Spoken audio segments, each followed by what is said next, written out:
to Smash Writing. We are back with another classic Monsters episode. That's not good. I'm Paul. This is Justin.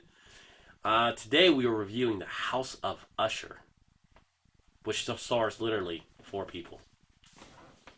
Yeah, that was it. I mean, there's nothing more to say about that.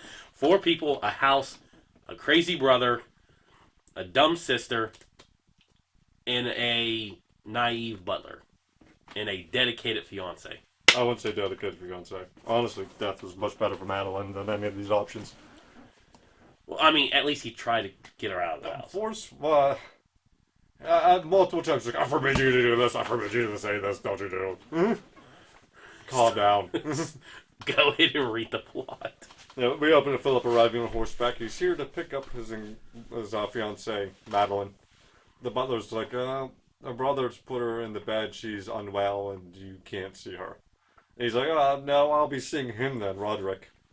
We learn that his senses are all messed up, and he tells Philip to leave. This is not a safe place for him. This conversation, you leave, no, yes, no, goes on for like 10, 15 minutes. Goes on for a whole hour. It spreads to like the conversation with Madeline too. Madeline's like, you must leave for your own sake, you got to. He's like, no. No. And basically we find out, let's just power through this. We find out that this family is cursed kind of deal. Because there's evil that runs through the Usher bloodline. And Roderick just wants to see it end with him and his sister. And that's kind of the reason, like, Philip wants to take her out of there and have kids with her. And Rose is like, that is a terrible idea. The evil will spread to her too, down through the bloodline. And then the evil will just escape the house. At one point, her and she decided she's going to leave with Philip. And her and Roderick are arguing over this. And then you hear her scream, and Philip goes to check on her, and she appears to be dead. And Roderick quickly puts her in the crypt area, kind of because all of the family are held in the building. And they say you see a little bit of movement. And Roderick sees it too, so he hurries up and closes that door. Die, bitch. And when Philip is talking to the butler Bristol later, Bristol slips up on one of the terms. Catalyptic. Pretty much she went into like hypnotic state, kind of, deep hypnotic state. And he realizes that Roderick buried her alive. But when he gets to the crypt, her body's gone. Roderick moved her somewhere else. And Roderick isn't talking. He gives up on the torture pretty quickly. Because I think a guy whose senses are at the level of 10 the way his is, like some toothpicks to the finger, he's going to be screaming in a heartbeat. Like, you can get anything you want out of this guy. He can't handle a loud voice. But we see flashes of where she is. She's chained into a crypt. But by the time Philip finds her, she's escaped it and is completely insane. She attacks Philip, and then she tries to attack Roderick. It's your Tinder, But while she's attacking Roderick, the house starts falling down and then catches fire.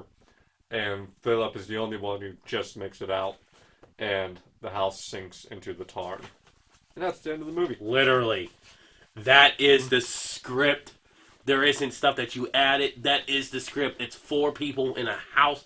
Sorry, could be 5 if you count the horse. There's a lot of ways in conversation, too. There's a whole lot of leave. No. Please? No. Yeah, it was like, get out. No. I forbid you go to your room. Talk about that ever again, woman. My God, like, this is horrible. None of these characters are likable. No. None of them. Like, we were just talking, like you said, Philip's a nice guy, he's trying to get her out. Like, no, Philip's a controlling prick.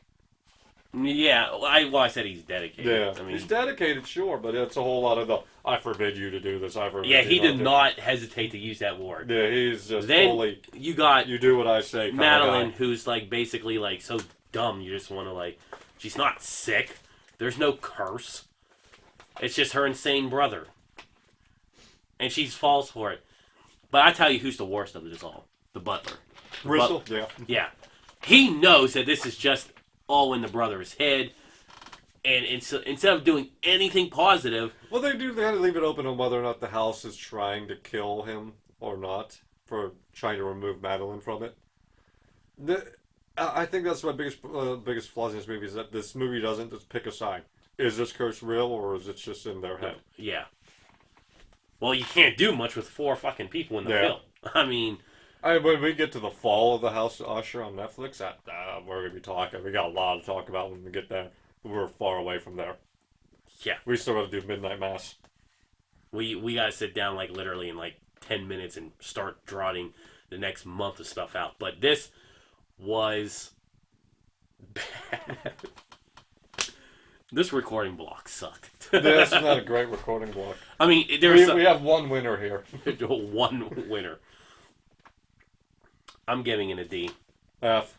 Yeah. Moving on. I mean, I'm sorry, guys. I know, normally it's longer, but there's nothing to talk about here. Vincent Price is really good, but that's Vincent Price. I didn't even know that was Vincent Price. To be honest with you. Well, seeing him as a blonde is weird. Yeah, that is true. And without the little mustache. Yeah. All right, I'm giving it a D. There's nothing to it. He's giving it an F because there's nothing to it. Thank you, guys. Yep. Better luck next week. Until next time. Bye-bye. Bye-bye.